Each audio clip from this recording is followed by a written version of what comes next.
There are silences that weigh more than any scream. I was on that cold gurney, my body broken and my heart even more so. The operating room lights flickered above my head while I listened to the doctor speak on the phone.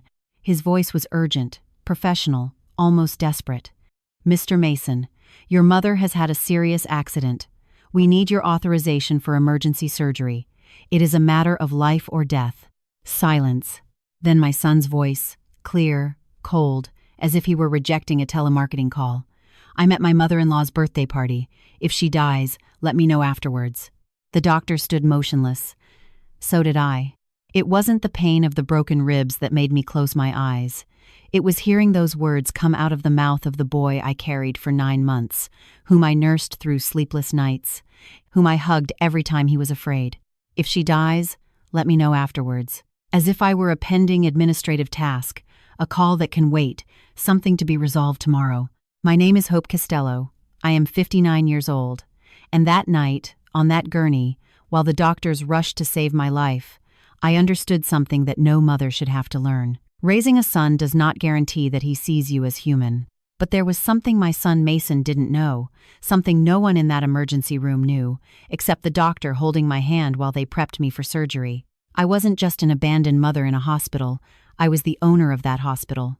And when I woke up hours later, with my body stitched up and my soul split in two, the doctor leaned toward me and whispered something that made me open my eyes for real. "Your son doesn't know who you really are, does he?"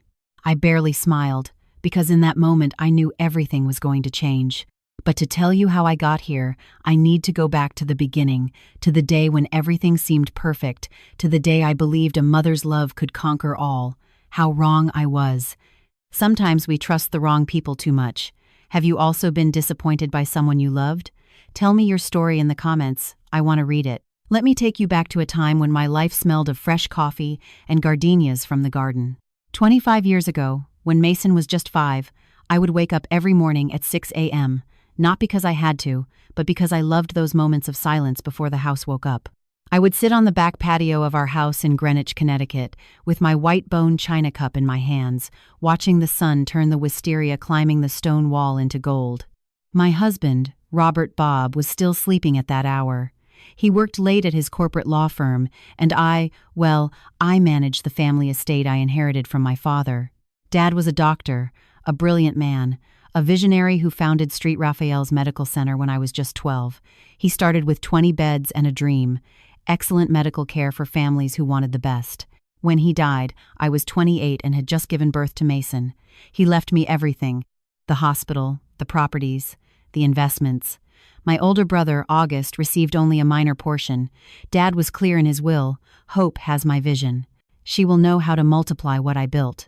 August never forgave me for that, but that is another story. I dedicated myself to raising Mason while running the hospital from the shadows. I hired the best administrators, we modernized the operating rooms, we brought in specialists from the Mayo Clinic and Johns Hopkins.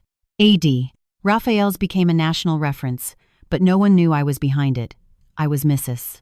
Castello Montgomery, the wife of Attorney Montgomery, the mother who took her son to swimming lessons on Tuesdays and Thursdays, the woman who organized the charity galas and baked pumpkin pies in October. Robert insisted on that from the beginning of our marriage. Hope, a woman of your position, shouldn't go around showing off business dealings. Let the men handle the public face. You are too valuable to expose yourself to criticism.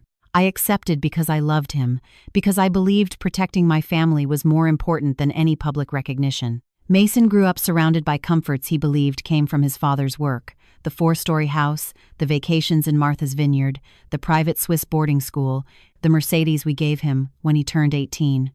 I never told him the truth. I never told him that every dollar paying for his education came from my inheritance, from my silent work, from my financial decisions that multiplied the family wealth 5 times over in 2 decades. I wanted him to be happy, not to carry the weight of knowing his mother was more than a housewife, just to enjoy being my son. I remember a Sunday afternoon. Mason was maybe 7 years old. We were in the garden. He was chasing yellow butterflies among the rose bushes.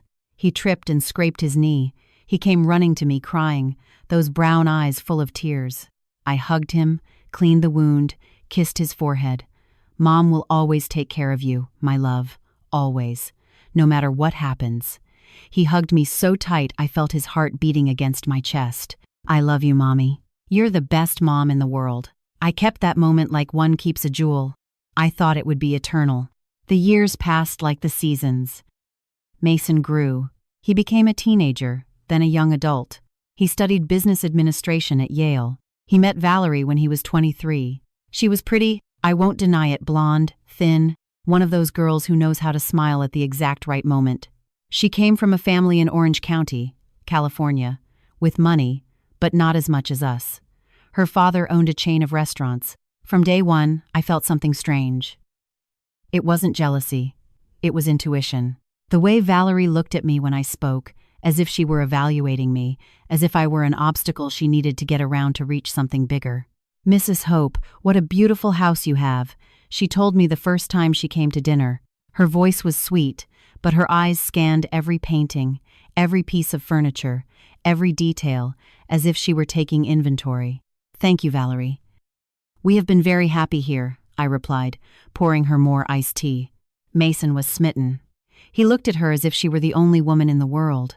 Robert, my husband, was delighted. Finally, Mason found a woman from a decent family, not like those uneducated girls he brought around before. I stayed silent. I always stayed silent when Robert spoke like that. Valerie began to visit more often. Always polite, always correct, but I noticed small things. How she deflected the conversation every time I mentioned my work with charity foundations. How she changed the subject if I spoke about my studies in economics. How she subtly suggested to Mason that they spend Sundays with her family instead of me. "It's just that my mom misses Mason a lot, Mrs. Hope. You understand, right? A mother always wants her children close." She smiled. I smiled too. But inside, something began to break. One day I found Mason in the living room looking at his phone with a furrowed brow. "Everything okay, my love?" He looked up. For a second, I saw the boy chasing butterflies, but then his expression changed. "Mom, Valerie and I are thinking of getting married next year." My heart jumped, not with joy, but with fear. "How beautiful, son. I am very pleased." I lied for the first time in my life. I lied to my son about what I felt, because a mother shouldn't be selfish. A mother should be happy when her son finds love, right? That night, while Robert slept beside me, snoring softly, I stayed awake staring at the ceiling. For the first time in 25 years, I felt that something was about to change, something I couldn't control, something that was going to cost me much more than I ever imagined. But I still didn't know what. I still believed a mother's love was enough to keep everything in place. How innocent I was. As I tell all this, I wonder where you are listening from. Write the name of your city in the comments. There are fractures not seen by the naked eye, like those fine cracks in fine china that you only notice when you hold the cup up to the light. That's how my relationship with Mason began to crack so slowly, so subtly, that at first I thought I was imagining things. The wedding was held in a vineyard in Napa Valley. 300 guests, white flowers everywhere, a string quartet at sunset. I paid for everything. Of course, $200,000 that came out of my personal account, but which Mason and Valerie appreciated as if it had been a joint effort by Robert and me. Robert signed the checks. I transferred the money. No one asked where it really came from. I remember the moment Mason and Valerie exchanged rings. The sun was setting behind the hills, painting everything orange and pink. My son looked so handsome in his charcoal gray suit, so happy. I cried. All mothers cry at their children's weddings, but my tears were not just of joy. They were of farewell, because something inside me knew I was losing my son in a way I could never recover. Valerie looked radiant in her French lace dress. When she passed by me on the way to the altar, she took my hand and whispered, "Thanks for everything, mother-in-law. I'm going to take very good care of Mason, mother-in-law." "No, Mrs. Hope." "No Hope. Mother-in-law." As if I were no longer a complete person, just a role, a label. The groom's mother. I smiled, squeezed her hand. "I know you will, daughter." Another lie. After the wedding, the newlyweds moved into a condo in Tribeca that I helped them furnish.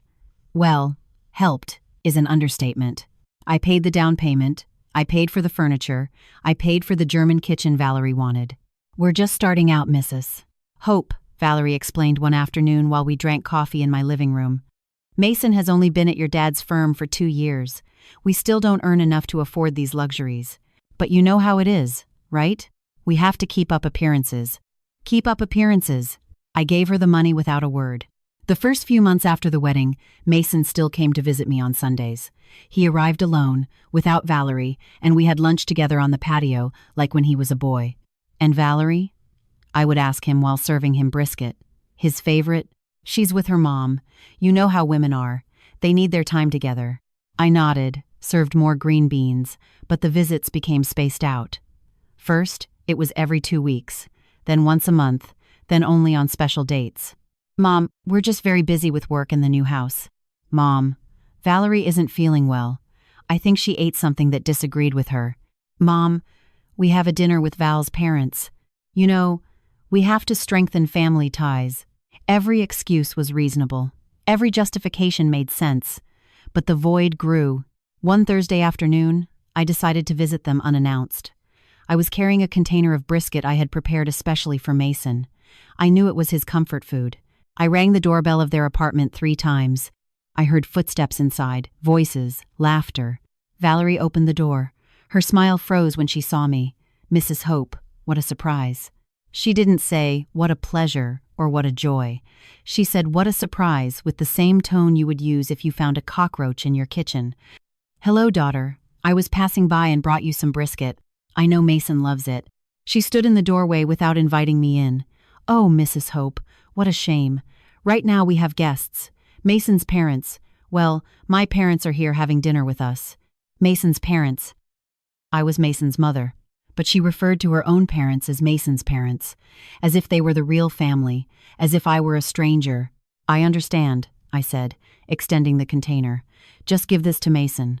Yes. She took the container as if I were handing her something contaminated. Sure. Thanks. Mason will call you later. Then she closed the door. I stood there in the hallway, with the echo of that door closing bouncing in my ears. I went back to my car. I sat in the driver's seat. I didn't start the engine. I took out my phone and called Mason. Voicemail. I dialed again. Voicemail. I waited 15 minutes, half an hour, an hour. He never called. That night, Robert arrived late as always. I was in the kitchen preparing chamomile tea that I wasn't going to drink. What's wrong, Hope? You look like you're at a funeral. Nothing. I just miss Mason. Robert sighed, loosening his tie. Oh, woman. Mason is a married man now. He has his own life. You can't be attached to him as if he were still a child. That's not healthy. He kissed me on the forehead. An automatic kiss, without feeling. You should find yourself a hobby, something to distract you. I don't know. Take yoga classes or join a book club. He went up the stairs to our room. I stayed there with my cold tea and my even colder heart. A hobby. I ran a hospital, oversaw millions in investments, made decisions affecting hundreds of employees and thousands of patients. But to my husband, I was a bored woman who needed a distraction because her son no longer visited her. The months kept passing. Mason's calls became shorter, more sporadic. Hi, Mom. Yeah, everything's good. Busy. I'll call you later. Click. On my 57th birthday, I waited all day for Mason to come visit. He arrived at 8 p.m. with Valerie. They brought a generic cake from the supermarket, the kind sold already decorated. Happy birthday, Mom, Mason said, giving me a quick hug. Congrats, mother-in-law, Valerie said, kissing the air next to my cheek. They stayed 30 minutes. They ate cake.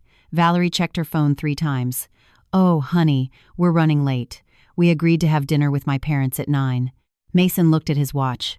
That's true. Sorry, Mom, but we have to go. Can't you stay a little longer? I asked, hating the pleading tone in my voice. We already committed, Mom, but it was very nice. Happy birthday. They left. I sat in my dining room with half a cake on the table and the little candles blown out. Robert hadn't even come down. He was in his study on a video conference. I cried that night.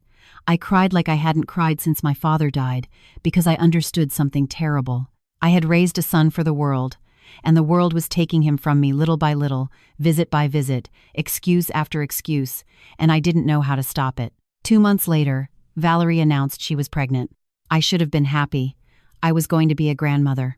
But when Mason gave me the news over the phone, the first thing he said was, "Mom, Val's mom is going to stay with us for the first 3 months to help with the baby. You know, she has more recent experience with small children." More experience. I had raised Mason alone while managing a medical empire, but Valerie's mother, who had a maid for everything, had more experience. "Of course, son. Whatever you need." I hung up the phone, and for the first time allowed a dark thought to cross my mind. At what moment did I become invisible to my own son? At what moment did I stop being Hope Castello, the woman who built everything, and become just mom?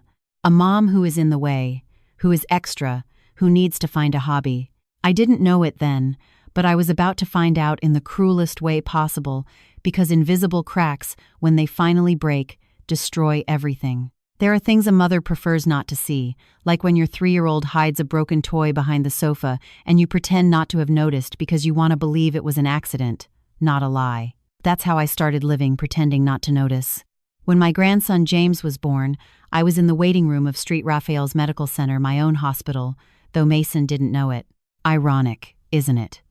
Valerie had insisted on giving birth there because it was the best private hospital in the city. I paid the salary of the obstetrician who attended her. I had approved the remodeling of the maternity suites 5 years ago, but I was there as a grandmother, only as a grandmother. Mason came out of the delivery room with shining eyes, wrinkled shirt, that smile I hadn't seen on his face since he was a child. "Mom, it's a boy. His name is James. He weighs 7 pounds 8 ounces. He's perfect." I hugged him. He smelled of sweat and happiness. "Congratulations, my love. I am so proud of you. Do you want to meet him?" Of course. I entered the room. Valerie was lying down, pale but radiant, with the baby in her arms. Beside her, her mother, Christine, was stroking the newborn's head with almost religious devotion. "Look at this, my beautiful grandson, just like Valerie when she was born. Those eyes, that little nose." Valerie smiled. "Mom says he has your mouth, honey," she told Mason. "No one mentioned the baby looking like me." I approached, extended my arms. "May I hold him?" Valerie hesitated for just a second, but I noticed. "Sure, Mrs. Hope, only he is very delicate. You have to support his little head well." As if I didn't know how to hold a baby. As if I hadn't held Mason 1,000 times. I took James in my arms. He was warm, soft, perfect. He smelled of that mix of baby powder and milk that all newborns have. I felt a wave of love so strong it made my chest ache. "Hello, my heaven. I am your Grandma Hope." Christine cleared her throat. "Well, actually, we are going to call me Grandma Chris and Grandpa Charles so he doesn't get confused with so many names. Right, Valerie?" Valerie nodded. "Yes, Mom." "It's easier for the baby." "And me?" I asked, though I already knew the answer. "You can be, I don't know, Grandma H. Or simply Hope. Whatever you prefer, Grandma Hope." Not even a full grandma, just Hope. As if my name were too long, too important, too much. "Sure," I said. "Whatever you prefer." I handed the baby back. I left the room with an excuse about traffic. In the hospital elevator, a nurse recognized me. "Mrs. Castello, what a pleasure to see you. Everything okay?" "Yes, Lucy, everything is fine. I just met my grandson." "What a blessing." "Congratulations." I smiled, but inside something was rotting. I decided it didn't matter. That the important thing was to be present. So I did what grandmothers do. I bought baby clothes. I ordered a wicker bassinet from Italy. I hired a nutritionist to design special menus for Valerie while nursing. I sent everything to their apartment, sometimes with a note, sometimes just with the return address. Mason called me to say thanks. "Thanks, Mom. The bassinet is beautiful. Thanks, Mom. The clothes you sent are great quality." But they never invited me to visit. "It's just that James is still very little, Mom. The pediatrician says he shouldn't have much exposure to visitors for his immune system. It's just that we are on a very strict sleep routine, Mom. If someone comes, it throws everything off. It's just that the house is a mess, Mom." Better in a few weeks. Weeks turned into months. I saw my grandson in photos Valerie uploaded to Instagram. James with Grandma Chris, James with Grandpa Charles. James in the garden of Valerie's parents' house.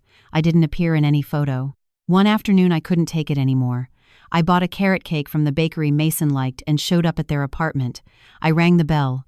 Valerie opened it. She was carrying James in a wrap. "Mrs. Hope, we didn't know you were coming." "That's why it's a surprise, daughter. I brought cake. I thought we could have coffee together." She hesitated, looked back. "It's just that right now James is about to take his nap, and if he doesn't sleep at this time, he gets thrown off all night. I can wait for you to put him to sleep. I'm in no hurry."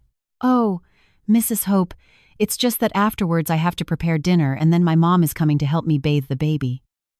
Everything is very timed, do you understand? I understood perfectly. I understood that I was in the way. "Of course, can I just give James a kiss?" She sighed as if I were asking for the impossible. "Okay, but quick because he gets agitated." I leaned in. James was asleep against his mother's chest. I kissed his forehead. He smelled of lavender and milk. "Goodbye, my love," I whispered. Valerie was already closing the door. "Thanks for the cake, Mrs. Hope. Mason will call you later." The door closed. I stayed there in that hallway that smelled of reheated food and cheap air freshener, carrying my purse and my broken pride. Mason never called. I started accepting the crumbs. A call every 2 weeks, a visit every 2 months, a "Hi Mom, we're good, love you," that sounded like a learned script. Robert told me I was exaggerating. "Hope, Mason has his family. It's normal for him to spend more time with his wife and son. Stop being so intense, so intense." I, who had swallowed my voice for 30 years to be the perfect wife, the perfect mother, the invisible woman who supported everything without asking for credit, I was so intense. I started going to the hospital more often. I participated in the board meetings I used to delegate, personally reviewed financial statements, walked the halls talking to doctors and nurses. I needed to feel useful. I needed to remember that I was someone other than a rejected grandmother. Dr. Meyer, the medical director, stopped me one day in the administration hallway. "Mrs. Castello, what a pleasure to have you here more often. Everything okay?" "Yes, doctor. I just needed to keep busy." He looked at me with those wise eyes of someone who has seen too much pain. Sometimes children forget who we really are, but life has ways of reminding them. I didn't understand what he meant at that moment, but I would understand soon. On James's 2nd birthday, I received an invitation via WhatsApp. James's birthday party, Sunday 3 p.m., Sunflower Event Garden, RSVP. A group message, impersonal, as if it were a wedding invitation from someone you barely know. I arrived early. I brought a huge gift, a bicycle with training wheels I had ordered from Germany. $300 plus shipping. The garden was decorated with blue and white balloons. There was a long table full of food, clowns, a bouncy castle, and at the main table, huge photos of James with Grandma Chris, with Grandpa Charles, with Valerie and Mason. Not a single photo with me. It was as if I didn't exist in my grandson's life. Valerie greeted me with her catalog smile. "Mrs. Hope, what a pleasure. Look, sit over here with Mason's aunts." She sat me at a side table, far from the family, far from the birthday boy. Throughout the party, I watched how Christine held James, how she fed him cake, how she wiped his little face. I was 15 feet away, but I could have been in another country. When it was time to open presents, James opened mine last. "Look, my love, your grandmother Hope brought you a bicycle," Valerie said in a sing-song voice. James didn't even look at me. He was 2 years old. He didn't know who I was. To him, I was a stranger who appeared every so often with expensive gifts.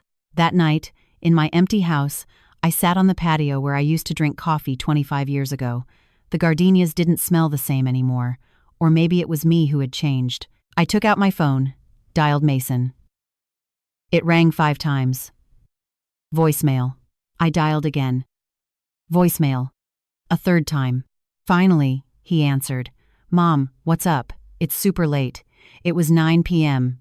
I just wanted to know if you got home okay and thank you for inviting me to James's party." Silence. "Yeah, Mom. Everything's good." "Hey, I'm really tired. Talk tomorrow?" "Sure, son. Rest." He hung up. I stayed there with the phone in my hand and a lump in my throat. I was losing my son, and the worst part was that I had allowed it to happen. Smile after smile, silence after silence, accepting crumbs as if they were banquets, because a good mother doesn't complain, a good mother doesn't get in the way, a good mother makes herself small so her children have room to grow, right? But that night, Looking at the stars barely visible through the city pollution, I asked myself, at what moment did being a good mother mean disappearing? I didn't have an answer. Not yet. But I was about to find it in the most painful way possible. I still wonder if I did the right thing by staying silent for so long. And you, what would you have done in my place? They say the truth always leaves traces, like the breadcrumbs children leave in fairy tales to find their way home. Only sometimes those crumbs lead us to places we'd rather not know. It all started with a call from the bank. It was a Tuesday morning. I was in my office at the hospital reviewing quarterly reports when my private cell phone rang the number only my family and financial advisors knew. Mrs. Castello? Yes. Speaking. This is Richard Montez from the Corporate Accounts Department. Sorry to bother you, but we have a situation requiring your authorization. My heart skipped a beat. What kind of situation? Your son, Mr. Mason Montgomery, requested access to the business line of credit you maintain for family emergencies. The amount he is requesting is $500,000. My mouth went dry. $500,000? Yes, ma'am. He mentioned it was for an urgent investment, but since you are the account holder and have left instructions that any withdrawal over $100,000 requires your direct approval, we are calling to confirm. $500,000. Can I call him and confirm with you afterwards? Of course, ma'am. You have until tomorrow to authorize or reject the request. I hung up. I sat there staring at the phone as if it were a grenade about to explode. Mason needed $500,000 and hadn't told me anything. I dialed his number. Voicemail. I dialed again. Voicemail. I wrote him a message. Son, can we talk? It's important. 3 hours later, he replied. Busy. I need to talk to you about something from the bank. Can you call me? It's urgent. I'm in a meeting. Is it urgent? Okay, I'll call you tonight. Night arrived. 7 p.m. 8 p.m. 9 p.m. At 10:30 p.m., my phone rang. Hi, Mom. Sorry, time got away from me. What happened? The bank called me. They said you requested $500,000 from the family credit line. Silence. Then his uncomfortable voice. Ah, yes. It's for a business deal. An investment that came up. Very good opportunity. What kind of investment, son? It's complicated to explain over the phone, Mom, but trust me, it's a sure thing. Val's dad got me into the business. Restaurants, very profitable. Valerie's dad. And why didn't you consult me before requesting it? Another silence. Because I knew you were going to do exactly this. Questions and more questions. Mom, I'm not a child anymore. I know what I'm doing. Mason, it's $500,000. It's a lot of money. Money that is mine, too. I don't mean... It's the family's. I froze. What do you mean by it's yours? Well, someday I'm going to inherit all that, right? So, technically I'm using what will eventually be mine. I felt like I had been slapped. Mason. Look, Mom, I don't have time for this. Are you going to authorize the loan or not? I need more information. I need to see the business plan, the contracts. I can't believe this. My own mother doesn't trust me. It's not lack of trust, son. It's financial responsibility. You know what? Forget it. I'll find a way to get the money. Thanks for nothing. He hung up. I stood with the phone in my hand, trembling. My son had just hung up on me over money. The next day I rejected the loan authorization. Mason didn't speak to me for 2 weeks. When he finally did, it was by text. Lost the investment. Hope you're happy. I wasn't happy. I was devastated, but something else was happening. A week later, I received a call from my accountant, Mr. Stone. Mrs. Castello, I need to inform you of something. We have detected unusual movements in one of the corporate accounts. What kind of movements? Small but frequent withdrawals. $5,000 here, $8,000 there. They total approximately $240,000 over the last 2 years. My stomach churned. Who is making those withdrawals? Your husband, Mr. Robert Montgomery. He has access to that account as a cosigner. Robert. And are those withdrawals for household expenses? They don't match any invoice or registered expense. They appear to be cash withdrawals. $240,000 in cash. Thanks, Mr. Stone. I'm going to investigate. That night I waited for Robert to arrive. He came in at 11 p.m. as always. Tie loosened, face tired. Robert, I need to talk to you. Now, I'm dead tired, Hope. It's important. He sighed. He dropped onto the living room sofa. What's wrong? My accountant informed me that you have withdrawn $240,000 in cash from the corporate accounts. What for? He went pale. Just for a second, but I saw it. They are firm expenses. You know, sometimes clients prefer to pay in cash, and I need to handle those types of transactions. $240,000 in 2 years? Robert. Hope. I'm not going to report to you as if you were my boss. I'm your husband, and that money is mine. From my inheritance. He got up from the sofa. His face changed. There was something there I had never seen before, something ugly. Ah, I see. So now it turns out everything is yours. The money is yours. The house is yours. And what am I? Your employee? That's not it, Robert. You know what your problem is, Hope? That you have never known how to be a real wife. Always thinking about business, money, control.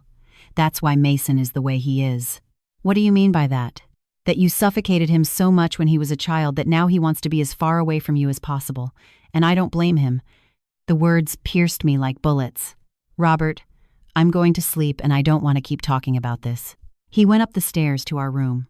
I stayed there in the living room where I had raised my son, where I had celebrated Christmases and birthdays, where I had built what I thought was a family. And for the first time, I asked myself if I really knew the people living under my roof. The following days were strange. Robert avoided speaking to me more than necessary. Mason still didn't call, and I started noticing things, small things, like the fact that Robert went to the office on Saturday afternoons when his firm was closed, like how his phone was always face down on tables, like he had started wearing a different cologne, more expensive, younger. One afternoon I plucked up the courage and checked his suit jackets. In the inside pocket of his navy blue blazer, I found a receipt. The Plaza Hotel, Executive Suite. 2 nights. Last week, when he told me he had a law conference in Boston, I sat on the floor of our closet with that receipt in my hands. 30 years of marriage, and it was all a lie. I didn't cry. I had no tears left. I called my friend Eleanor, the only person I could trust. Elle, I need you to do me a favor. Whatever you need, Hope. I need you to recommend a private detective, discreet. Silence on the other end. Oh, friend. Are you sure? Yes. I'll send you the contact. I hired the investigator that same week. I gave him photos of Robert, his schedule, his license plate number. I want to know where he goes, with whom, everything. Understood, ma'am. In 2 weeks you'll have a full report. 2 weeks that felt like 2 years. Meanwhile, I tried to talk to Mason one more time. I texted him, "Son, can we have lunch together? Just you and me, like before?" He replied 6 hours later. "This week I'm very complicated, Mom. Better next month." Next month? As if I were a medical appointment that can be rescheduled. As if I were an annoying obligation. I decided to go to Mason's apartment unannounced one last time. I needed to look him in the eye. I needed to ask him what had happened to us. I rang the bell once, twice. I heard voices inside, laughter. Valerie opened the door. This time she didn't even fake kindness. "Mrs. Hope, Mason isn't here. What time does he get back?" "I don't know." "He went out with my dad. Business stuff. Business stuff." "And James? Is he sleeping?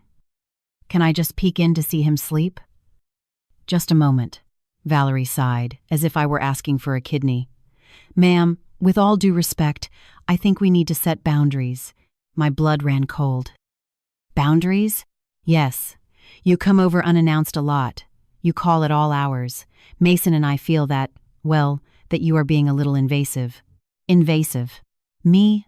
The mother who paid for everything, who gave everything, who made herself invisible so they could shine. Invasive. I understand," I said with a voice I didn't recognize as mine. "I won't bother you again. Don't get like that, ma'am." "It's just that," I said I understood. I turned around, walked to the elevator. Behind me, I heard the door close. I got in my car, started it, and as I drove down the street, with the city lights blurring through the tears that finally fell, I understood something. I wasn't losing my son. I had already lost him a long time ago. Only I had been too cowardly to admit it. 3 days later, the detective called me. Mrs. Castello, I have the report. Do you prefer I send it, or we meet in person? In person. We met in a discreet coffee shop in town. He handed me a thick manila envelope. It's not easy what you're going to see in there, ma'am. Are you sure you want to open it? Yes. I opened the envelope. Photographs. Dozens of photographs. Robert entering a hotel. Robert with a woman of about 30. Robert kissing her in a restaurant. Robert with his hand on her waist. I felt nauseous. Who is she? Her name is Paige Sanders, a paralegal at your husband's firm. 26 years old, single. Lives in an apartment in Soho that, according to our records, was rented 8 months ago. By whom? By your husband, under the name of a shell company. With my money. Robert was keeping his mistress with my money. It's already paid. $1,500. I gave him the money in cash. I went back to my car, and there, sitting in the parking lot of that coffee shop, surrounded by normal people living their normal lives, I felt everything I knew crumbling. My husband was cheating on me, my son rejected me, my daughter-in-law hated me, and I had allowed it all, every humiliation, every slight, every lie, because a good woman doesn't make scenes, a good mother doesn't complain, a good wife trusts. But those rules had only turned me into a fool, an invisible, usable, disposable woman. I started the car, and as I drove back to my empty house, to my empty life, something inside me began to change. It was small still, just a spark, but it was there. Rage. Pure rage. I didn't know yet what I was going to do with it. But for the first time in 30 years, I felt something besides pain. I felt power. And that, although I didn't know it then, was the beginning of the end, or the true beginning. There are truths that arrive disguised as accidents, like that Thursday afternoon, when my life changed forever. A week had passed since I discovered Robert's affair, a week in which I feigned normality while rage and pain consumed me inside. I got up, got ready, went to the hospital, came home, ate dinner alone because Robert always had pending work. Now I knew that pending work was 26 years old and named Paige. But I stayed silent because I still didn't know what to do. Because a part of me, the cowardly part that had lived 30 years being invisible, was afraid to break what little remained. That afternoon, I left the hospital later than usual. I had a complicated meeting with the directors of the oncology department budgets, new treatments, negotiations with vendors. It was almost 7 p.m. when I got into my Mercedes. The streets were wet. It had rained in the afternoon. That fine rain that makes everything shine, but also makes everything slippery. I was driving down the highway thinking about nothing and everything. About Robert, about Mason, about Valerie, about James, my grandson, who didn't know me about the woman I had become. I didn't see the truck. I only heard the screech of tires, the crash of metal against metal, and then darkness. I woke up on a gurney, white lights, rushed voices, pain, a lot of pain. Ma'am, can you hear me? I tried to speak, but my mouth wouldn't respond. She has 3 fractured ribs, mild traumatic brain injury, deep laceration on the right arm. We need to operate to repair internal bleeding. It's urgent. More voices, more movement. I felt them moving me, putting me on an elevator, the ceiling lights passing quickly over my head, and then I heard something that froze my blood. A male voice, professional, speaking on the phone. Mr. Mason Montgomery? Silence. This is Dr. Ernest Meyer from Street Raphael's Medical Center. Your mother, Mrs. Hope Castello, had a serious car accident. She is here in the ER. We need your authorization for immediate emergency surgery. She has internal bleeding. If we don't operate in the next hour, she may not survive. My heart beat so hard I could hear it in my ears. Silence on the other end. Then my son's voice, clear as water, cold as ice. Doctor, I'm at my mother-in-law's birthday party. If she dies, let me know afterwards. The doctor stood motionless. So did I. The nurses around my gurney exchanged glances. Mr. Montgomery, do you understand that we are talking about life or death? I understand perfectly, doctor, but I can't leave right now. It's my mother-in-law's 70th birthday. You know how these family things are. Operate on my mom if necessary. You're the doctor. That's what you get paid for, right? Click. He hung up. The doctor lowered the phone slowly, staring at it as if he couldn't believe what he had just heard. One of the nurses, Lucy, who had known me for years, had tears in her eyes. "That bastard," Dr. Meyer murmured. He approached me, took my hand. "Mrs. Castello, can you hear me?" I nodded slightly. "We are going to operate on you right now. We don't need your son's authorization. You are conscious and can authorize your own surgery. Do you agree?" I nodded again. He leaned closer, so close that only I could hear what he said. "Your son doesn't know who you really are, does he?" I looked him in the eyes, and in that moment, with my body broken and my soul even more broken, I understood something fundamental. I had been living a lie in which I was just mom, just wife, just the woman who gave and gave without asking for anything in return. But I was Hope Castello, owner of Street, Raphael's Medical Center, heiress to one of the most important medical estates in the country, the woman who signed the checks that paid the salary of every person in that hospital, including the doctor who had just heard my son say to notify him if I died, as if it were a pending errand. "No," I whispered. "He doesn't know." The doctor squeezed my hand. "When you wake up from surgery, we are going to have a very important conversation, Mrs.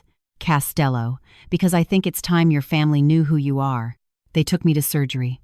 During the 3 hours I was on that operating table, while the doctors repaired my broken ribs, my internal bleeding, my shattered body, something else was being repaired. My dignity. My rage was turning into clarity, into determination, into a plan. I woke up in recovery. It was night, 9:15 p.m., according to the wall clock. Dr. Meyer was sitting next to my bed reading a file. When I opened my eyes, he smiled. "Welcome back, Mrs. Castello. The surgery was a success. You're going to be sore for a few weeks, but you will recover completely." "Thank you, doctor," I whispered. My throat burned from the intubation tube. "Your husband is in the waiting room. He arrived an hour ago when we notified him you were out of surgery. He asked how you were and said he had to make some calls. He hasn't come back in." "Of course not. And my son?" The doctor shook his head. "Hasn't called. Hasn't come." I closed my eyes. His mother-in-law's birthday was more important than his mother's life. "Dr. Meyer," I said, opening my eyes again. "How long have you been working at this hospital?" 15 years, ma'am. "And do you know who I really am?" "I've known since day one. Your father, Dr. Castello, was my mentor. He hired me personally. He told me, 'Ernest, my daughter is going to inherit all this, but she prefers to work from the shadows. Respect that. But never forget who the real boss is.'" Tears rolled down my cheeks. My father knew who I was. He saw me. "Tell me one thing, doctor. What would you do if someone you loved treated you as if you didn't exist?" He looked thoughtful. "I think I would remind them that I do exist, and that they have a lot to lose if they forget that." I smiled, though every muscle in my face hurt. "I'm going to need some documents, doctor. Tomorrow, when I feel better, whatever you need, Mrs. Castello. And I'm going to need your absolute discretion. You have it. You always have." That night, Robert finally entered my room. He smelled of expensive cologne, that new cologne he wore to impress Paige. "Hope, you scared me. How are you?" As if he cared. "Sore, but I'm going to live. Thank God." When the hospital called, I almost had a heart attack. I was at a business dinner. I couldn't come sooner. "Business dinner at the Plaza Hotel. Surely. Did you call Mason?" He hesitated. "Yes, I sent him a text. He said he would come tomorrow. You know how he is, always busy. Always busy." At his mother-in-law's birthday while his mother was dying, "Robert, I want you to go home. I need to rest." "Are you sure? I can stay?" "I'm sure." He looked relieved. "Well, then I'll see you tomorrow. Rest." He kissed me on the forehead, mechanical, without love. He left the room. I was left alone. Alone in my own hospital. In the hospital my father built. In the hospital I had multiplied. In the hospital where my son had abandoned me. But I wasn't sad anymore. I was furious. And fury, when channeled by a woman who has kept silent for 30 years, is an unstoppable force. I took my phone. I wrote a message to my personal attorney, Helen Stone. "Helen, I need to see you tomorrow at the hospital. It's urgent. We are going to make some important changes to my legal documents." She replied in 2 minutes. "I'll be there, Hope. Whatever time you say." Then I dialed Mr. Stone, my accountant. "Mrs. Castello, How are you? I heard about the accident. I'm going to be fine. I need you to bring me the account statements for all my properties, investments, and businesses tomorrow. Complete. And I need you to prepare documents to close Robert's access to all joint accounts. Silence. Are you sure, ma'am? Completely sure. And Stone. Is there anything else? I want you to cancel all credit cards in Mason's name. All of them. Also the car that is in my name but he uses. I want you to start the paperwork tomorrow to report it as unauthorized use. Understood, ma'am. Anything else? Yes. I want a full audit of all expenses Robert has made in the last 2 years. Every dollar, every cent. I want to know exactly how much of my money he spent on his affair. It will be done, Mrs. Castello. I hung up, turned off the light in my room, and for the first time in weeks, slept deeply, because finally I had made a decision. I was no longer going to be the invisible woman. I was no longer going to be the one who gave without receiving. I was no longer going to be the fool who confused love with submission. My son had said, "If she dies, let me know afterwards." Well, the woman he knew had just died on that operating table. The one who woke up was someone completely different. Someone they didn't know. Someone who had all the power and was finally ready to use it. They say revenge is a dish best served cold, but this wasn't revenge, it was justice. And justice, I discovered that morning, is served with icy clarity and legal documents. I woke up at 6 a.m., my body ached, but my soul was lighter than it had been in years. The nurses came in to check my vitals, change the IV, ask how I felt. Better, I told them. Much better. And it was true. At 8 a.m., Helen Stone arrived. She carried a leather briefcase and a serious expression. "Hope, what happened? Your message sounded urgent." I told her everything, every detail. Mason's rejection, Robert's affair, the mother-in-law's birthday, the call. When I finished, Helen was pale with rage. "That son of a bitch," she muttered. "Sorry, but I just can't believe it." Neither could I.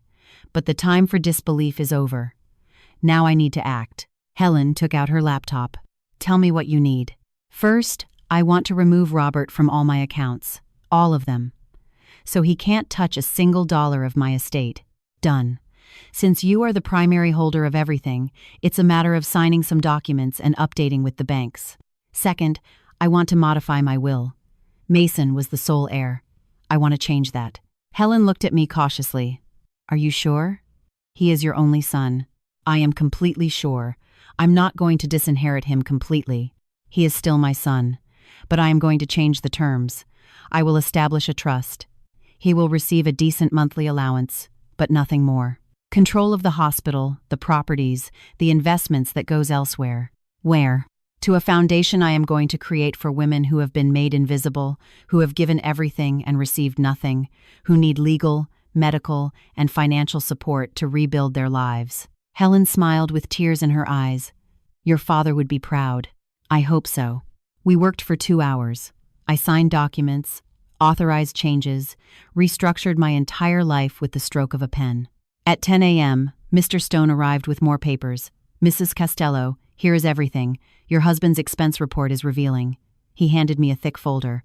I opened it. $240,000 in 2 years. Hotels, restaurants, jewelry, an apartment, trips to Cancun, Cabo, Miami, all with my money, all while telling me he was working. I felt nauseous. And the other thing, Mason's cards are canceled as of 7 a.m. The car has already been reported. Legally, if he uses it, it is unauthorized use of a vehicle. The freeze procedures are complete. Perfect. Stone hesitated.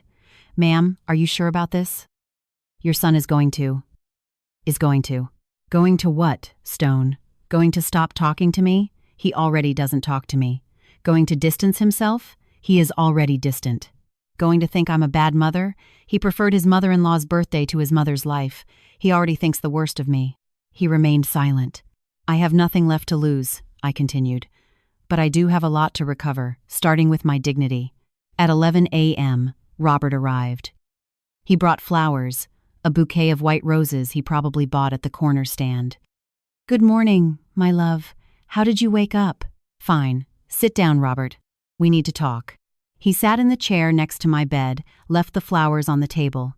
I took out the folder Stone had given me. "What is this?" he asked. "It is a report of all the expenses you have made with my money in the last 2 years, $240,000. Robert, on your mistress." He went white as paper. "Hope. Don't speak, just listen."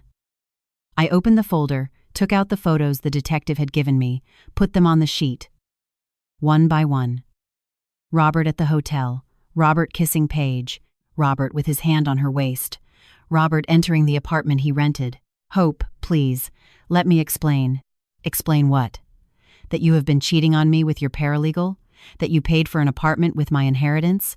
That while I believed you were working, you were with her?" He covered his face with his hands. "It was a mistake, a terrible mistake. But I love you, Hope. You are my wife." I laughed. A bitter laugh that hurt my broken ribs. "You love me, Robert? You haven't loved me for years. For years I have been invisible to you. I was only useful to pay your bills, to maintain your lifestyle, to be the decorative wife who organized your business dinners." "That's not true." "It is true. And you know what? It doesn't matter anymore, because starting today, everything changes." "What do you mean?" "I mean I removed you from all my accounts, that you no longer have access to my money. That Paige's apartment, the one you pay for with my inheritance, it's over. That your corporate card is canceled, that your life of luxury supported by my assets is finished." He stood up from the chair. "You can't do this. I'm your husband. I have rights." "Rights? You signed a prenuptial agreement 30 years ago. Remember? At your insistence. Because you didn't want people to think you were marrying for money. In that agreement, everything I inherited remains mine. You have no right to anything. Hope, please. We can go to therapy. We can fix this." "There is nothing to fix. I want a divorce." "Robert." Silence. He dropped into the chair again. "Divorce. Yes. My lawyer is already preparing the papers. You can stay in the house until you find somewhere to live. I give you 1 month. Afterward, if you are still there, I will have you removed legally." "You can't do this. 30 years of marriage. 30 years in which I was invisible. 30 years in which my only value was my bank account. It's over." He stood up, walked toward the door, stopped. "You're going to end up alone, Hope. Completely alone. I am already alone, Robert. The difference is now I accept it." He left. The door closed behind him, and I breathed. For the first time in 30 years, I breathed completely. At 2 p.m., my phone rang. "Mason," I answered. "Mom." His voice sounded upset, almost hysterical. "Tell me, son. What did you do?" "My cards aren't working. I tried to get money from the ATM and it says the account is canceled. I went to use the car and an officer stopped me saying the vehicle is reported as unauthorized." "What is happening?" "What is happening, Mason, is that I canceled everything." "What? Why?" "Because yesterday I had an accident, a serious accident. The doctor called to tell you they needed to operate on me emergently or I could die. Do you remember what you told him?" Silence. "I don't know what you're talking about." "You said, 'I'm at my mother-in-law's birthday party. If she dies, let me know afterwards.'" More silence. "Mom, I don't remember saying that. I was busy. There were a lot of people. Too busy to know if your mother lived or died." "Mom, don't be dramatic. Are you okay? You're alive, aren't you?" "Yes, Mason, I am alive, and now I am going to live for real, without supporting people who don't value me." "What are you talking about?" "I'm talking about the fact that for 25 years I gave you everything. Everything you asked for and much you didn't ask for. Your expensive education, your trips, your wedding, your apartment, your car. I paid for your entire life. Dad did too." "No, Dad didn't. Everything came from my inheritance. From the hospital my father left me, from the investments I multiplied. I paid every dollar you have spent in your life." Absolute silence. "No, I didn't know that. Because you never asked. Because you assumed. Because it was convenient not to know. That way you could keep thinking everything came from your father's effort and that I was just mom. The mom who gets in the way. The invasive mom. The extra mom." "Mom, I never said." "Valerie said it. And you allowed it. But do you know what the worst part is, Mason?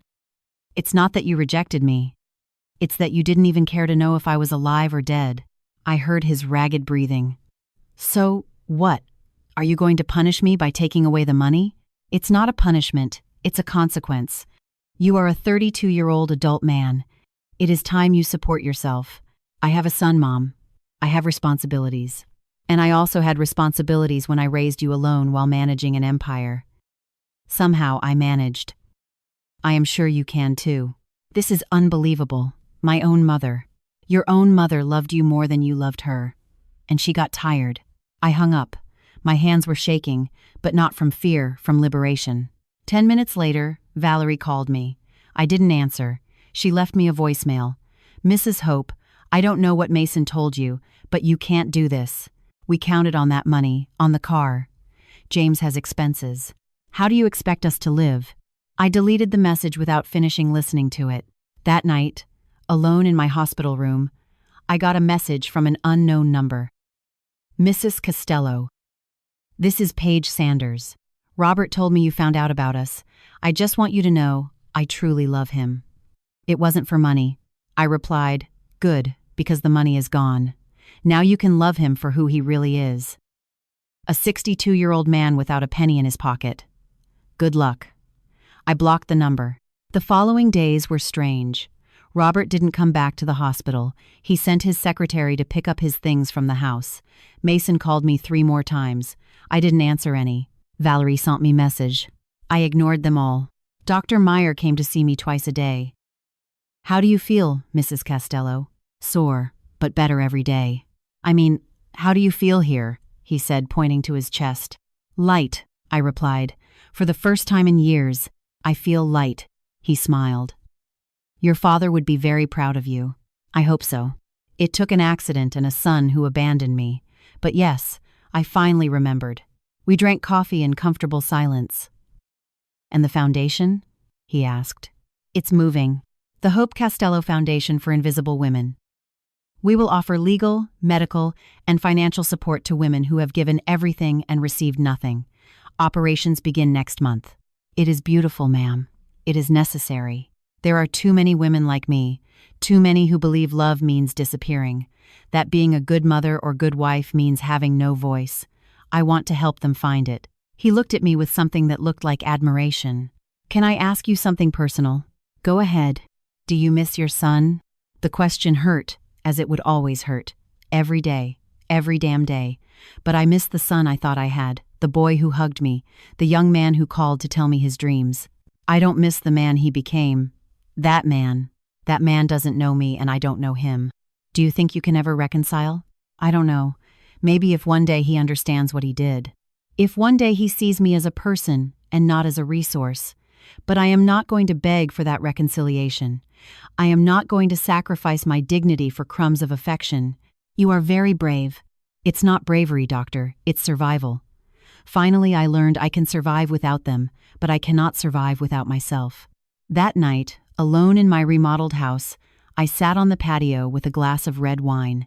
The sky was full of stars, a rarity near the city. I thought of my father, how he built all this for me, how he trusted that I would know what to do with his legacy. "I'm sorry, Dad," I whispered to the stars. I took a long time to find my voice. I made myself small. But finally, I did it. And I am going to use everything you gave me to help other women do the same. The wind blew softly, the gardenias released their scent, and I felt for the first time in 30 years that I was exactly where I should be. Alone, yes, but complete. Because I had learned the most important lesson. Dignity is not begged for. It is not pleaded for. It is not negotiated. Dignity simply is. And when you lose it, when you hand it over piece by piece to buy love that isn't real, you become a ghost in your own life. But I was no longer a ghost. I was Hope Castello. And finally, after decades of silence, I had learned to scream not with rage, but with truth. They say karma isn't revenge. It's simply the universe returning what you sowed. And I was about to see how the harvest arrives without anyone having to plant it twice. 3 months had passed since my accident. 3 months since my life changed completely. The foundation was working better than expected. We had already helped 22 women. Divorces, custody battles, domestic violence, financial fraud. Each case reminded me why this was important. Every woman who walked out of my office with her head held high was a piece of me healing. The hospital was thriving. We had inaugurated a new pediatric wing. The doctors greeted me with genuine respect. I was no longer the invisible owner. I was the visible leader. And I was learning to be happy alone. It was a Tuesday afternoon when I received the first sign. I was in a meeting with the finance team when my phone vibrated. A message from an unknown number. Mrs. Castello, this is Christine Miller, Valerie's mother. I need to speak with you urgently. It is about Mason and my daughter. Please call me. I stared at the message for a long time. Valerie's mother. The woman who had displaced my place as grandmother. The one who had facilitated my erasure from James's life. A part of me wanted to ignore it, but curiosity won out. I finished the meeting and dialed the number. Mrs. Castello, Christine. What do you need? I heard a sigh on the other end. Tired, defeated. I need to speak with you in person. It's complicated. I'm busy, Christine. If you have something to say, you can do it over the phone. Please, just an hour of your time. I beg you. There was something in her voice, something broken. Okay, tomorrow at 3 at the European Cafe in town. I'll be there. Thank you. I hung up. The next day I arrived on time. Christine was already there, sitting at a table in the back. She looked different, thinner, older, as if she had aged years in months. I sat across from her. What's wrong, Christine? She ordered a coffee. I did too. We waited in uncomfortable silence until the waiter left. I don't know how to say this, she began, so I'm going to be direct. Mason and Valerie are getting divorced. I felt as if I had been punched in the stomach. What? Yes. Mason asked for a divorce 2 weeks ago. They are already living apart. Why? Christine lowered her gaze. Because Mason blames Valerie for everything that happened with you. He says she manipulated him, that she alienated him from his mother, that she turned him into the man he was. I didn't know what to feel. Sadness, satisfaction, rage. And Valerie? Valerie says it's unfair. That she only wanted the best for her family. That if Mason doesn't have a job or money, it's your fault. Not hers, of course. And James? Christine's voice broke. James is confused. He asks for his dad all the time. And now he asks for you too. My heart skipped a beat. For me? Yes. Valerie told him you were sick, and that's why you didn't visit, but the boy found some old photos. Photos of when you held him as a baby. And he asks, where is Grandma Hope? I closed my eyes. My grandson who didn't know me was looking for me. And what do you want from me, Christine? I want to ask for your forgiveness. I opened my eyes sharply. Forgiveness? Tears rolled down her cheeks. Yes. Forgiveness for having allowed my daughter to treat you like that. Forgiveness for having displaced you. I thought I was helping Valerie. I thought I was being a good mother, supporting her. But I realized something. By helping my daughter erase her mother-in-law, I taught my grandson that grandmothers are disposable, and now that I am seeing how Mason discards Valerie the same way they discarded you, I understand the damage we did. I didn't expect this. I didn't expect her pain, her regret. Christine. Let me finish, please. Mason is financially destroyed. He lost his job at his father's firm because Robert closed the firm. Apparently your ex-husband is also bankrupt. That girl, Paige, left him when the money ran out. Now Mason lives in a small apartment in a rougher part of town. He works as a shift manager at a big box store. He makes less than $3,000 a month. I felt a strange mix of compassion and justice. And still he asked Valerie for a divorce? Yes. Because he says every time he looks at her, he sees his own mistakes. He sees how he treated you, and he can't stand it. And Valerie is furious. She says all this is your revenge. That you plan to destroy her marriage. That you are a cruel woman who couldn't stand seeing her son happy. I laughed humorlessly. I didn't destroy anything. I just stopped holding it up, and they fell on their own. I know that now. But Valerie doesn't see it that way. She is talking about suing him for exorbitant alimony. She wants to leave him in ruins. And what do you want me to do? Christine looked me in the eye. Nothing. I just wanted you to know that you were right. That what you did although it hurt us all, was necessary. And I wanted to ask for your forgiveness, truly, from the heart. There was sincerity in her eyes, genuine pain. You know what the saddest part of all this is, Christine? That I didn't want to be right. I wanted to be wrong. I wanted my son to show me he loved me beyond the money. I wanted Valerie to turn out to be a good woman who was only protecting her family. I wanted to be paranoid and exaggerating, but I wasn't. No. You weren't. We finished the coffee in silence. Before leaving, Christine took something out of her purse. A photo. James made this in preschool. It's a drawing of his family. Look at it. I took the photo. In the drawing, there were 4 people. One that said Dad, one that said Mom, a small one that said me, and a figure in the corner, larger, with a heart on its chest. Above it said in crooked letters, Grandma Hope. I broke. The tears I had contained for months finally came out. He remembers you, whispered Christine. I don't know how. He only saw you a few times, but he remembers you. Tell him. My voice cracked. Tell him Grandma Hope loves him, has always loved him. I will tell him. Christine stood up. Before leaving, she put her hand on mine. If one day you can forgive us, we would be very grateful. But if you can't, we would understand. She left. I stayed sitting there with James's drawing in my hands, crying silently. That night, alone at home, I received a call. Robert. I hesitated before answering. Hello, Hope. His voice sounded hoarse, tired. Can we talk? We are talking. I mean in person. There is nothing to talk about, Robert. The divorce papers are already signed. I know. It's not about that. It's about Mason. What about Mason? He's bad, Hope. Very bad. Depressed. He lost everything. His marriage, his money, his life. He lives in a miserable room. He barely eats. I closed the firm. I went bankrupt. Paige left me. I'm living in a cheap hotel downtown. There was something almost satisfying about hearing that, but also something deeply sad. And what do you want me to do, Robert? Help him? He is your son. He is your son, too. You help him. I have nothing, Hope. You know that. Everything was yours. I just pretended it was mine. I know. That's why you signed the prenup without reading it, because you knew it was never yours. Please. I know I acted like an idiot. I know I betrayed you.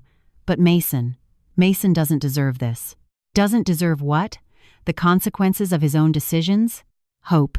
Robert, for 30 years I let you take credit for my work. I let you be the important husband while I was the invisible wife. I gave you everything. And how did you pay me? Cheating on me, stealing from me, making me feel like I was crazy when I questioned you. I'm sorry. Truly. I'm sorry. And I believe you. But your regret arrived when the money ran out. Not when you betrayed me. Not when you made me invisible. When the hotels and gifts for Paige ran out. Silence. Mason is different, he said finally. He is truly sorry. He has changed. Oh yeah? And how do you know? Because I see him. He goes to therapy. He cries. He talks about you. He says he was a coward who didn't know how to value you until he lost you. How convenient. Now that he has no money, he discovers he did value me. Isn't that right, Hope?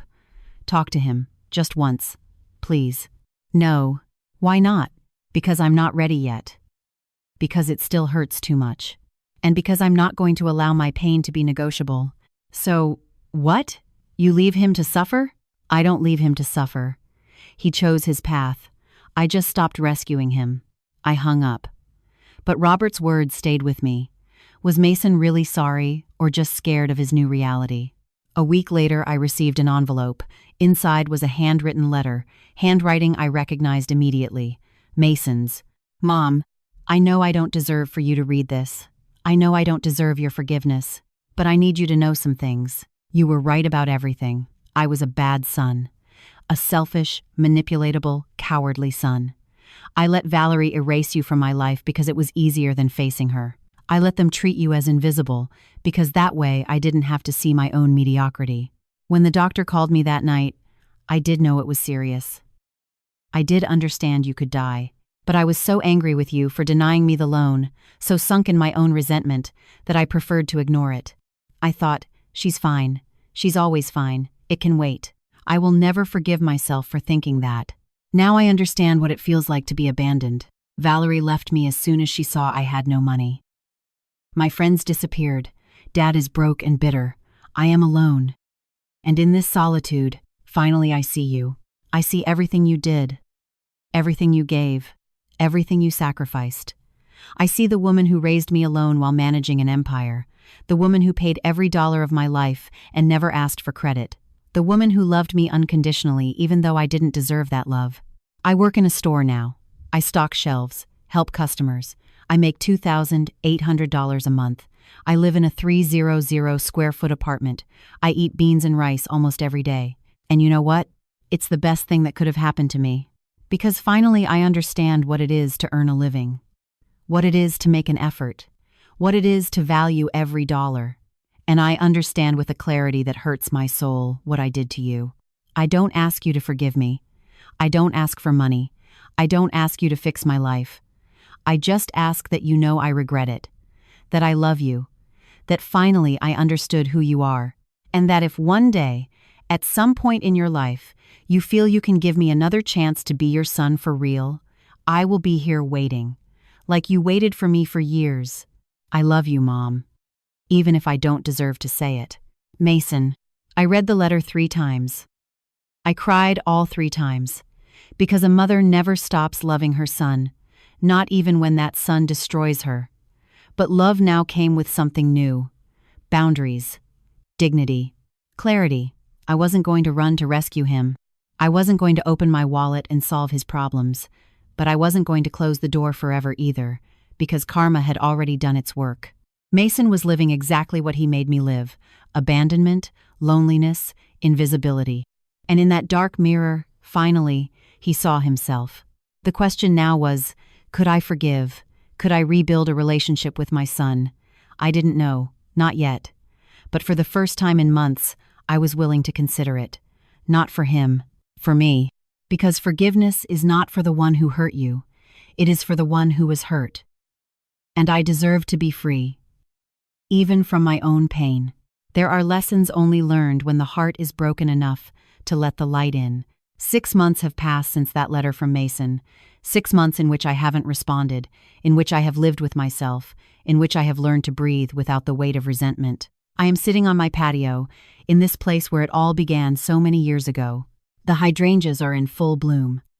The coffee steams in my white bone china cup, the same cup I used when Mason was a boy. I am 60 years old now. And finally, I feel complete. The foundation has helped 143 women. 143 stories of invisibility that turned into stories of resurrection. Each one reminds me why the pain made sense. The hospital inaugurated 2 new wings, pediatric oncology and a mental health center. My father would be proud, and I learned to be alone without feeling empty. But today is a different day. Today, James turns 4, and this morning at 7 a.m. I received a message from a number I didn't have blocked because it was new. Mrs. Hope, this is Mason. I know I don't deserve to ask you this, but James turns 4 today. He is having a small party in the park. Just him, me, and 2 classmates from preschool. Nothing fancy, just cake and games. James would love for his Grandma Hope to be there. If you decide to come, the party is at 4 p.m. in the park near downtown. I will understand if you don't come. But I needed to try. I read the message 20 times. I called Eleanor, my lifelong friend. What do I do, Elle? What do you want to do? I don't know. A part of me wants to run there. Another part says it's still too soon, that I haven't healed completely. Hope, let me ask you something. Going to that party, is it for Mason or for James? I stayed silent. It's for James, I admitted finally. Then go. Not for your son, for your grandson. That boy is not to blame for what happened, and he deserves to meet the extraordinary woman his grandmother is. She was right. At 3 p.m. I got ready. Nothing flashy. A simple ivory dress, comfortable shoes, hair pulled back. I bought a gift. A set of illustrated books, animal stories and adventures. I wrapped it myself with blue paper and a silver bow. I drove toward the park with my heart in my throat. I arrived at 4:10, late on purpose, to assess the situation before committing. I saw them from afar. Mason was next to a picnic table with a paper tablecloth. There was a small cake, balloons, 3 children running around, and James, my grandson, bigger than I remembered. Dark hair, bright eyes, contagious laugh. I approached slowly. Mason saw me first. He stood motionless, as if he couldn't believe I was there. "Mom," he whispered. "Hello, Mason." We looked at each other. There was so much to say, so much to heal, but it wasn't the time. "Thanks for coming," he said with a broken voice. "I came for James." "I know. And it's enough." He turned toward the children. "James, come here, son. Someone wants to meet you."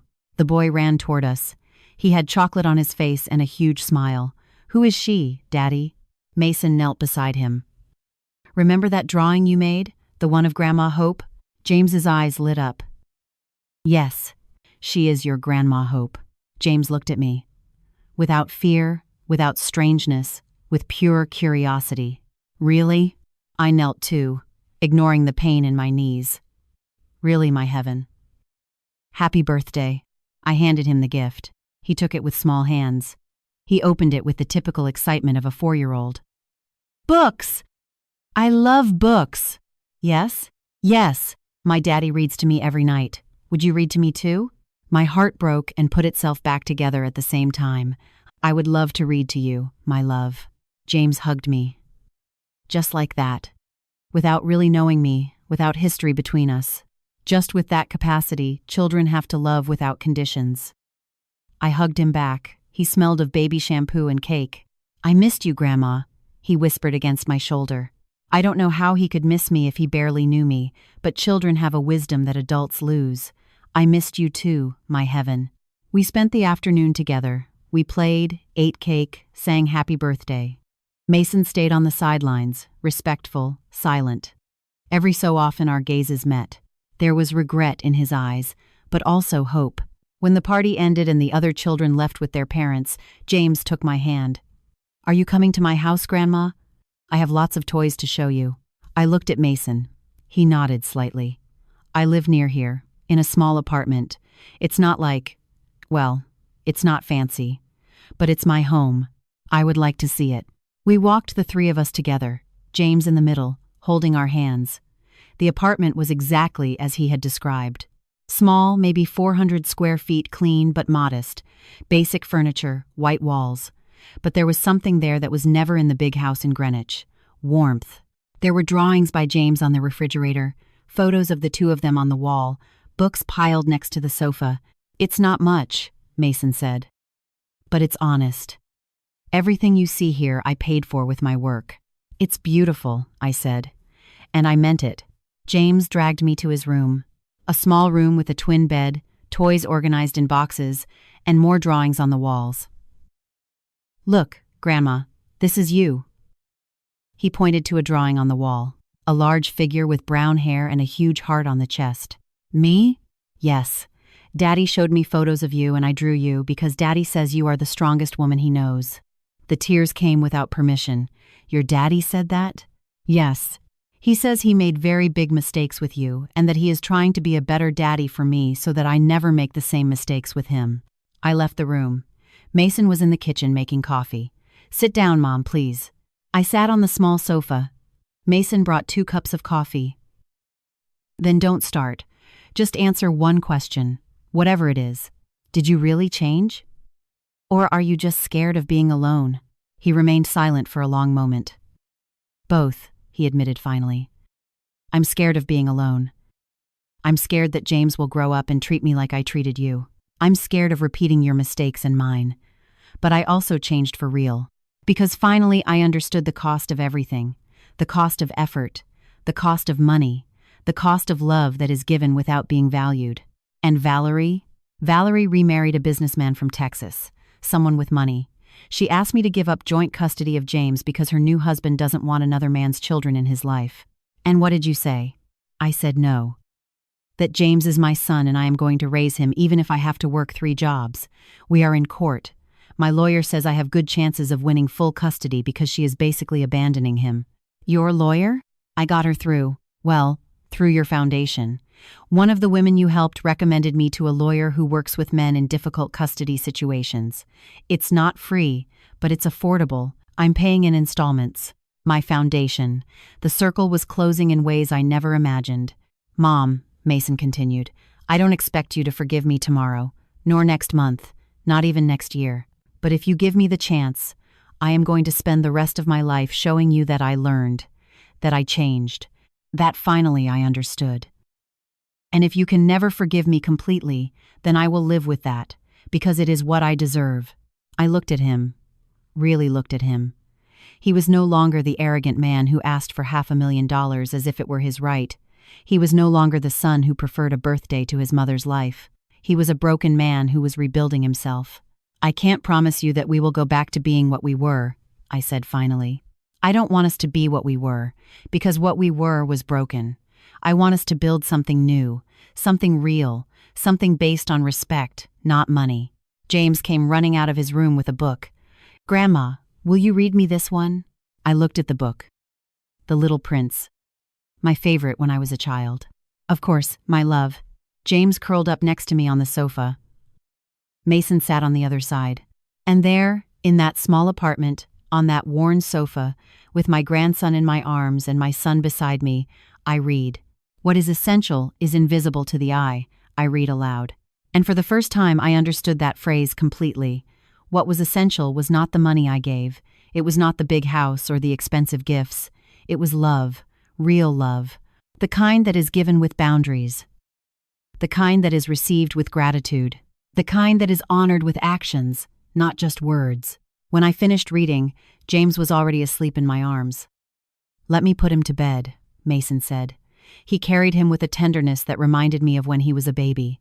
He came back and sat across from me. Thanks for coming today, Mom. Thanks for inviting me. Will you come back? It doesn't have to be soon. But someday, yes. I will come back for James, and maybe someday for you too. His eyes filled with tears. It is more than I deserve, probably. But a mother's love is like that. It isn't always fair. It's just real. I got up to leave. At the door, Mason stopped me. Mom, is there anything else you need to know? What? Dad is very sick. Lung cancer. Advanced stage. He has no money for treatment. He is in a public hospital. I felt a small twinge. Right there. Robert.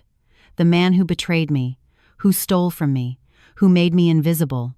And you tell me this because it is your decision. If you want to help him, I would understand. If you don't want to, I would also understand.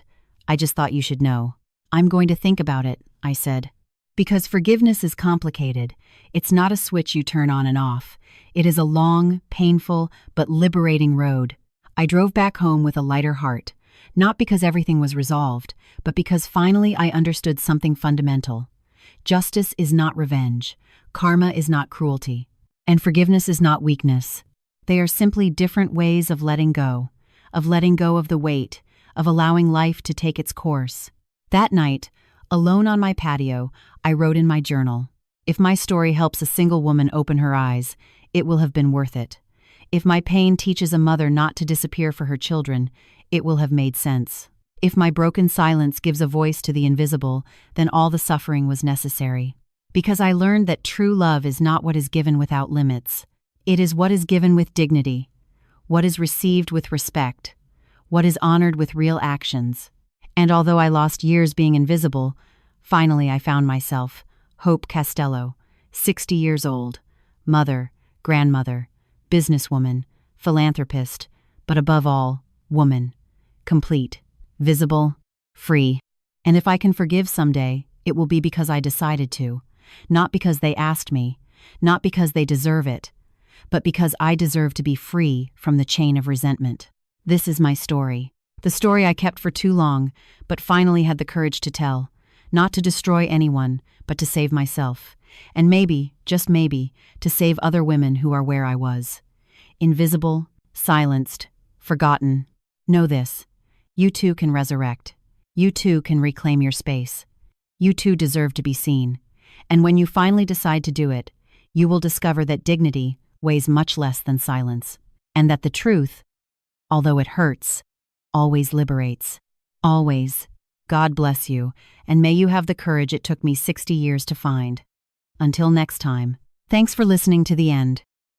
If this story touched your heart, subscribe and hit the bell to hear more stories of women who transformed their pain into wisdom.